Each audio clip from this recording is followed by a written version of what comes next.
Bismillahirrahmanirrahim. Here is Choice Bahadur Ridu, Advocate High Court, your professional legal consultant.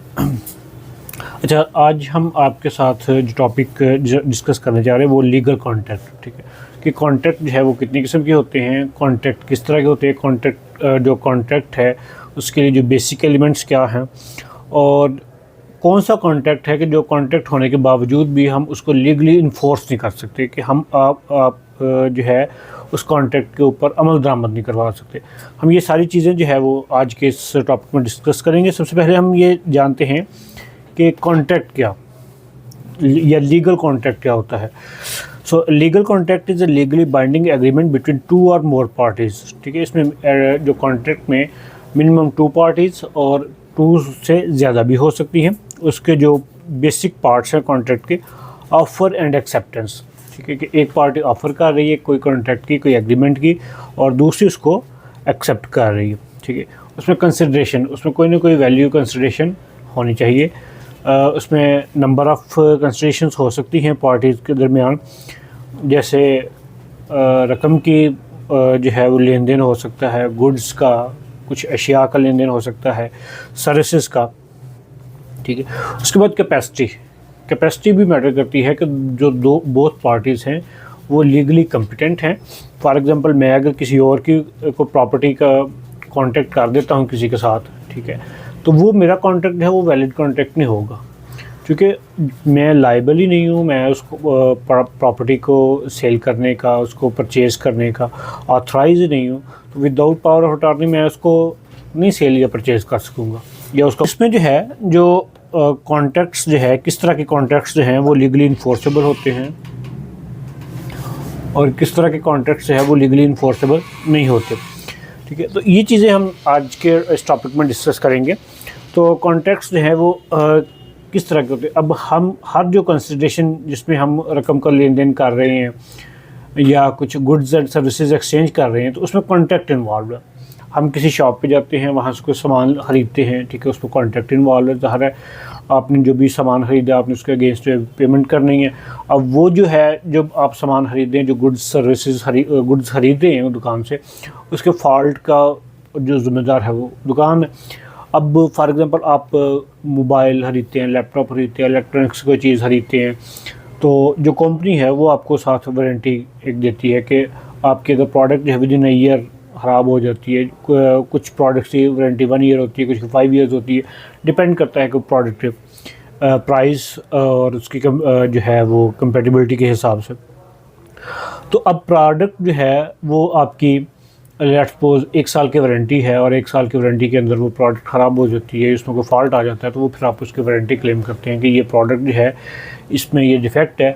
तो आपने चूँकि वो कीमत अदा की है उसके रिटेलर को, किसी भी कंपनी का आपने प्रोडक्ट लिया है, तो आप वो उस पर वो क्लेम करेंगे कि ये जो है प्रोडक्ट जो है वो डिफेक्टिव है। अब सर्विसेज का, किसी किस्म की आप सर्विसेज हायर करते हैं, लेट्स सपोज किसी प्रोफेशनल कंसल्टेंट से आप कंसल्टेंसी लेते हैं, आपने कोई जो है वो सॉफ्टवेयर बनवाया है और आपने उसकी सर्विसेज ली हैं, आपने किसी डॉक्टर से कोई मेडिकल सर्विसेज ली हैं, और भी व्हाटएवर इस तरह की जितनी भी सर्विसेज हैं, ठीक है, तो उस सर्विसेज में भी आपका एक कॉन्ट्रैक्ट होता है। बाज़ औक़ात आपका कॉन्ट्रैक्ट वर्बल होता है, बाज़ औक़ात आपका कॉन्ट्रैक्ट जो है वो रिटन होता है। तो अब हम बात करते हैं टाइप्स ऑफ कॉन्ट्रैक्ट्स की, कि कॉन्ट्रैक्ट कितने टाइप्स के होते हैं। तो कॉन्ट्रैक्ट के बेसिकली 5 टाइप्स होते हैं। पहली है बेस्ड ऑन फॉर्मेशन, कि कॉन्ट्रैक्ट जो है वो उसके बनाने के तरीक़ेकार के ऊपर होता है, बेस्ड ऑन फॉर्मेशन, कि उसमें फॉर्मेशन बेस पे 2 कॉन्ट्रैक्ट से 2 टाइप्स होती हैं, एक एक्सप्रेस कॉन्ट्रैक्ट और एक इम्प्लाइड कॉन्ट्रैक्ट। एक्सप्रेस कॉन्ट्रैक्ट से होते हैं जिसमें आपने एक्सप्लिसाइटली, यानी कि उसमें क्लियर वर्ड्स के साथ जो है आपने ऑब्लिगेशंस, रिस्पॉन्सिबिलिटीज़ जो है उसमें मुतय्यन की हैं, ठीक है। कि फॉर एग्ज़ाम्पल एक कोई जो परचेज़ एग्रीमेंट है, सेल एग्रीमेंट है, ठीक है, और इसी तरह कोई सेल कॉन्ट्रैक्ट है, इसको सर्विस कॉन्ट्रैक्ट है, ये एक्सप्रेस कॉन्ट्रैक्ट में आ जाते हैं। उसके बाद आते हैं एम्प्लॉयड कॉन्ट्रैक्ट। एम्प्लॉयड कॉन्ट्रैक्ट में जो है वो आप के लेके बाकायदा एक रिटन एग्रीमेंट नहीं करते, लेकिन इसमें ये होता है कि जो टर्म्स एंड कंडीशंस है वो आपके ऊपर वैसी वाज़ होती है। फॉर एग्जांपल आप एक कंसल्टेंट के पास जाते हैं कंसल्टेंसी के लिए, तो ऑब्वियसली आपको पता है कि आपने कंसल्टेंसी फ़ीस पे करनी है। आप डॉक्टर के पास जाते हैं, डॉक्टर क्लिनिक पे मेडिसिन लेने के लिए, आप उससे कंसल्ट करने के लिए, तो आपको पता है कि आपने कंसल्टेंसी चार्जेस पे करने हैं। आपने मेडिकल स्टोर से मेडिसिन लेनी है तो ऑब्वियसली आपने उसको उसके चार्जेस पे करने हैं। आपने ग्रॉसरी परचेज करनी है तो ऑब्वियसली आपने उसका बिल पे करना है। ये होते हैं एम्प्लॉयड कॉन्ट्रैक्ट्स कि जिसमें आपने रिटर्न नहीं कुछ भी किया, लेकिन वो कॉन्ट्रैक्ट बहरहाल है। उसके बाद आते हैं कि बेस्ड ऑन ऑब्लिगेशंस, ठीक है, कि आपकी ज़िम्मेदारी के हिसाब से एक होता है बायलैटरल और एक यूनिलैटरल। बायलैटरल कॉन्ट्रैक्ट जो है इसमें जो है ना इन्वॉल्व म्यूचुअल प्रॉमिसेस इसमें इन्वॉल्व होते हैं। फॉर एग्जांपल एक आपने कोई सेल एग्रीमेंट किया है, तो आपको ने एक प्रोडक्ट सेल की है, तो अब उसके बदले दूसरी प्रोडक्ट आप उस प्रोडक्ट दे रहे हैं और दूसरी पार्टी आपको पैसे दे रही है, ठीक है। तो इसमें जो दोनों के प्रोमिसेस होते हैं वो आपके अपने प्रोडक्ट की प्रोडक्शन जो है वो किस हिसाब से देनी है, उसमें कितने जो उसकी रिक्वायरमेंट है उसको कैसे पूरा करना है, उससे आपकी जो रिक्वायरमेंट है यानी कि जो उसकी प्राइस है उसको कैसे पे करना है, किन टर्म्स में, कैसे इंस्टॉलमेंट्स में, व्हाटएवर, ये आ जाता है उसमें बायलैटरल कॉन्ट्रैक्ट में। यूनिलैटरल कॉन्ट्रैक्ट क्या होता है कि one party make promise to in exchange for the performance of an act by another, ठीक है। इसमें एक ही पार्टी जो है वो प्रॉमिस करती है, इसमें दूसरी पार्टी जो है वो प्रॉमिस नहीं करती। फॉर एग्जांपल एक रिवार्ड है, तो रिवार्ड अगर आपने देना है तो रिवार्ड की सूरत में सिर्फ आपकी तरफ से है। एक लेट्स सपोज आप किसी जैसे उम्मन आते हैं वकला के पास कुछ क्लाइंट्स, ठीक है, वो एक केस की जो है एक फ़ीस तय हो जाती है, जी ये केस जो है इतने के में वो हमने आपका केस करेंगे, और इसमें जो है वो पर ईयर मंथ व्हाटएवर जो भी इनके दरमियान एक टर्म्स एंड कंडीशंस तय होते हैं उसके हिसाब से। और दूसरी पार्टी कहती है जी अगर ये केस आप जीत गए वकील साहब, तो हम आपको जो है इसके अलावा, ठीक है, कोई एक्स्ट्रा रिवार्ड कोई जो है कोई पे करेंगे। तो वो जो है वो यूनिलैटरल कॉन्ट्रैक्ट में आता है, ठीक है। उसके बाद बेस्ड ऑन वैलिडिटी, कुछ होते हैं वैलिड कॉन्ट्रैक्ट्स, कुछ होते हैं वाइड कॉन्ट्रैक्ट्स। वैलिड कॉन्ट्रैक्ट्स और वाइड कॉन्ट्रैक्ट। वैलिड कॉन्ट्रैक्ट्स वो होते हैं कि जो आपके लॉज के अकॉर्डिंग है, उसमें आपके लॉज, लोकल लॉज, आपका कॉन्स्टिट्यूशन जो है उसको, या आपको कॉन्ट्रैक्ट एक्ट जो है वो उसको मना नहीं कर रहा, ठीक है। उसमें कोई ऐसी शिक नहीं है कि जिसकी बेस पे जो है वो आपका जो कॉन्ट्रैक्ट है वो इनवैलिड नहीं हो रहा।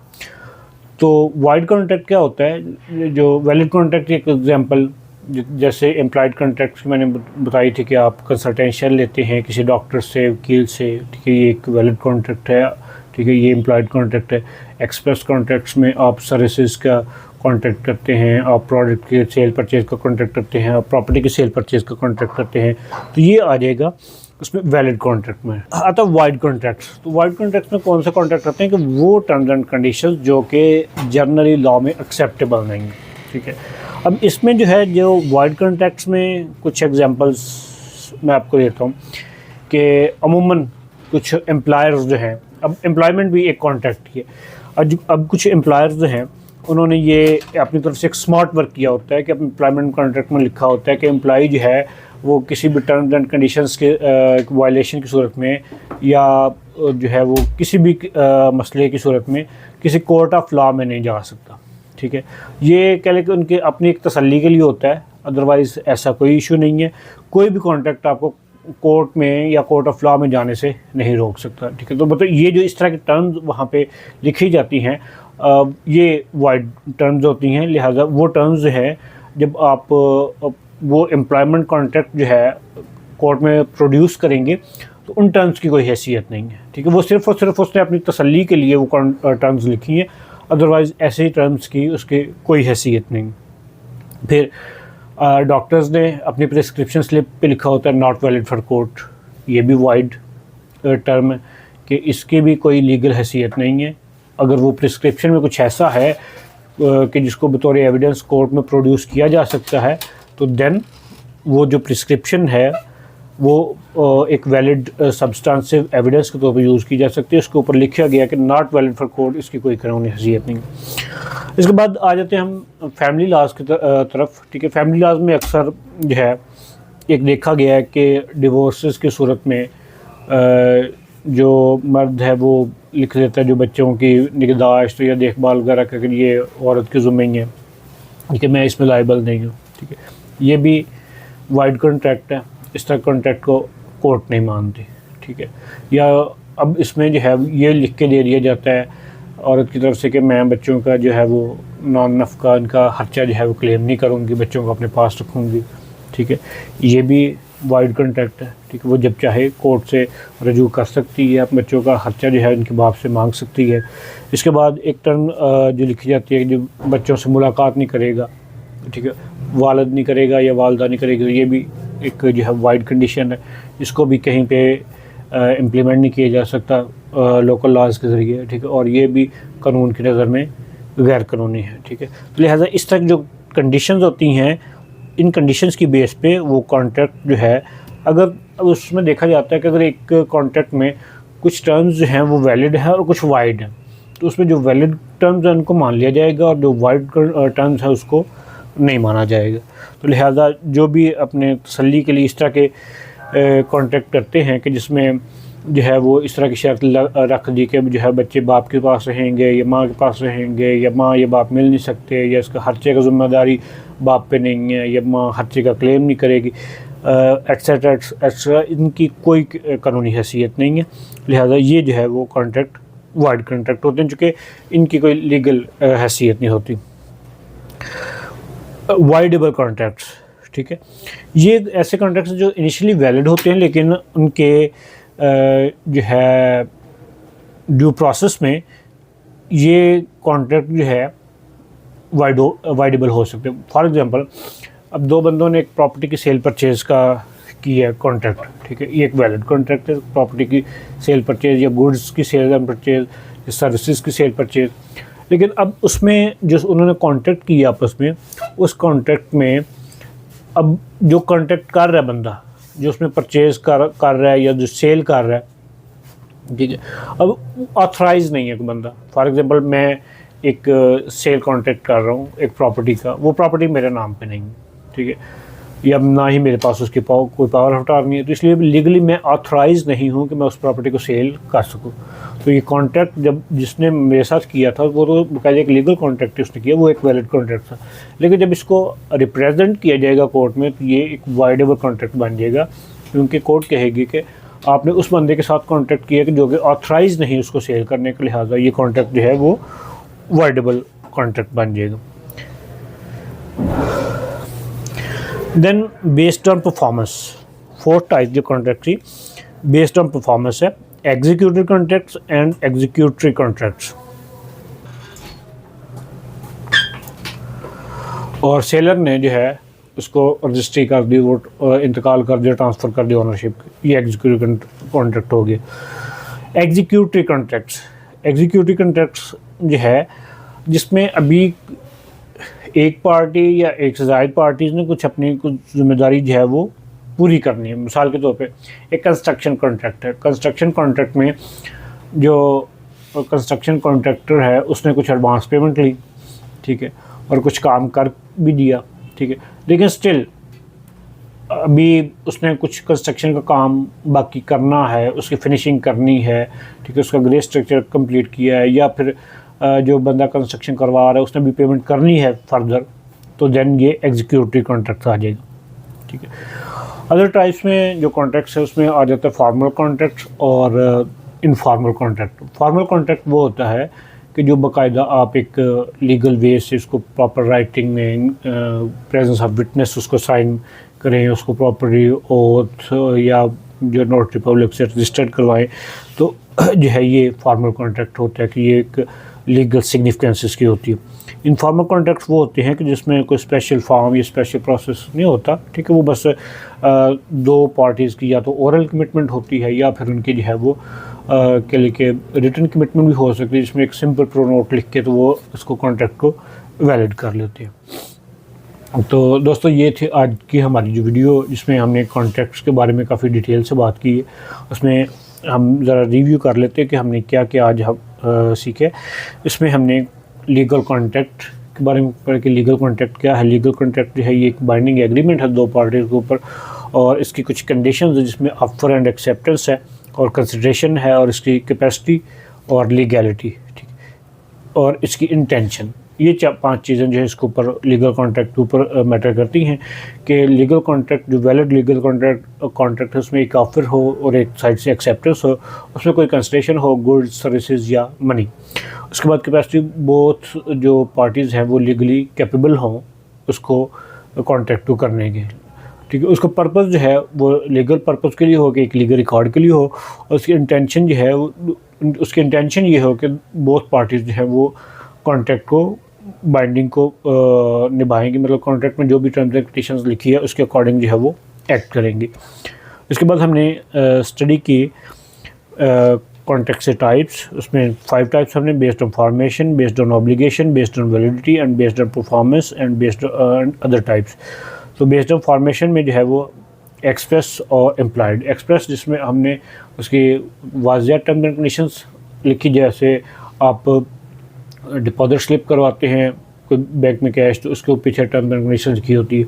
आप इंश्योरेंस करवाते हैं तो इंश्योरेंस की पॉलिसी के ऊपर आपके टर्म्स एंड कंडीशन लिखी होती है। बैंक में अकाउंट खुलवाते हैं तो उसके ऊपर टर्म्स एंड कंडीशंस लिखी होती है। ये होता है एक्सप्रेस कॉन्ट्रैक्ट। इम्प्लाइड कॉन्ट्रैक्ट वो होता है कि जिसमें वो टर्म्स एंड कंडीशंस कहीं लिखी नहीं होती, लेकिन एक अंडरस्टूड सी बात है कि ये काम आपने करना है। फॉर एग्जाम्पल किसी भी शॉप से आप कोई चीज़ परचेज करते हैं, किसी से सर्विसेज हायर करते हैं, तो ऑब्वियसली आपने उसकी फ़ी पे करनी। देन हमने कि बेस्ड ऑन ऑब्लिगेशन, तो ये है बायलैटरल और यूनिलैटरल, ठीक है। बायलैटरल में दोनों पार्टीज़ की तरफ से कोई प्रॉमिस होता है और यूनिलैटरल में एक पार्टी की तरफ से प्रॉमिस होता है। उसके बाद वैलिड कॉन्ट्रैक्ट्स जो है वो उसको लोकल लॉज या कॉन्स्टिट्यूशन की सपोर्ट होती है, और जो वाइडेबल कॉन्ट्रैक्ट्स होते हैं वो कॉन्ट्रैक्ट्स होते हैं जो कि लोकल लॉज या आपके कॉन्स्टिट्यूशन के अगेंस्ट होते हैं, ठीक है। मतलब वो जो कॉन्ट्रैक्ट्स हैं, जो वाइडेबल कॉन्ट्रैक्ट्स हैं, ये वाइड कॉन्ट्रैक्ट्स हैं, उनको जो है हमारे जो कोर्ट्स ऑफ लॉज हैं वो उसको एंटरटेन नहीं करती। लेकिन जो वाइड कॉन्ट्रैक्ट्स हैं या वाइडेबल कॉन्ट्रैक्ट्स, इनको कोर्ट्स ऑफ लॉ एंटरटेन नहीं करती। वाइड कॉन्ट्रैक्ट्स वो होते हैं जिसमें आपने कोई एक शेक जो है, कोई एक टर्म ऐसी या उसमें कुछ टर्म्स जो है, उसकी सारी टर्म्स जो हैं वो अगेंस्ट द लॉ हों।